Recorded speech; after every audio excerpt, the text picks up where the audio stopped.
Καλησπέρα. Λοιπόν, συνήθως εγώ δεν σχολιάζω σε άλλων βίντεο άμα δεν συμφωνώ πολύ. Συνήθως αποφεύγω. Κάνω συνήθως κομπλιμέντα από εκεί που μου αρέσει κάτι. Αλλά πρέπει να πω κάτι γιατί μου κάνει εντύπωση. Μία κυρία δημοσιογράφος μόλις με έκανε blog, ενώ έγραψα κάτω από το βιντεάκι της ότι αυτό που λέτε δεν είναι σωστό και ήμουν πάρα πολύ ευγενική μαζί της. Και αυτή προχώρησε λέγοντάς με ότι δεν ξέρω τι λέω και ότι να μάθω τι σημαίνει η λέξη fat shaming, γιατί της είπα αυτό που κάνετε στο βίντεο.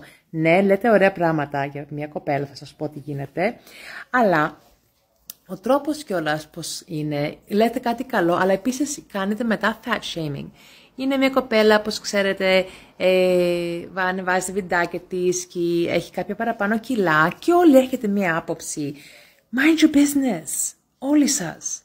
Και εσείς που λέτε να χάσει κιλά και να κάνει. Και να ξέρετε, όταν λες σε κάποιον να χάσεις και να κάνεις για την υγεία σου, είτε είναι σωστό είτε όχι, θεωρείται fat shaming. Like, δεν μπορείς να πεις και σε μια Ελληνοαμερικάνα που γεννήθηκα και μεγάλωσα στο Αμέρικα, που από εκεί βγαίνουν όλα τα περισσότερα που βλέπετε, okay. Η λέξη fat shaming που μου λέει αυτή η κυρία δημοσιογράφος που θα έπρεπε να ήσουν λίγο πιο διαβασμένη, άμα το δεις αυτό, αλλά με έκανες block ενώ σου απάντησα στα σχόλια. It's okay.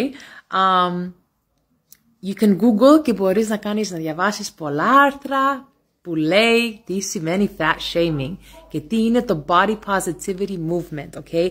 Δεν είμαστε γιατροί εδώ μέσα. I'm sorry. Δεν είμαστε γιατροί, δεν έχουμε δικαίωμα να κρίνουμε κανέναν, okay. And είτε είναι για υγεία ή όχι, doesn't matter. Δεν ξέρεις ο καθένας τι κάνει.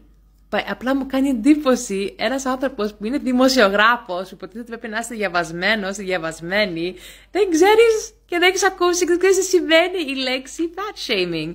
Και εγώ απλά σε ενημερώνω για να ξέρεις και μου τη λες και από πάνω. Like, seriously? Oh my God, Jesus Christ. So please, people, stop body shaming, fat shaming, slut shaming, όλα shaming, okay?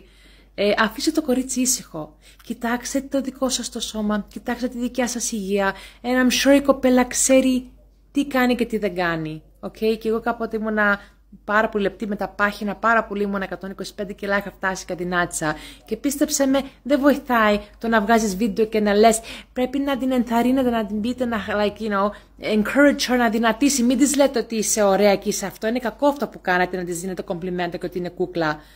Seriously? Like, seriously? Come on, Ελλάδα. Come on. Telling a Greek American what's the meaning of fat shaming? Dude, I was fat too. Please, don't tell me. I know.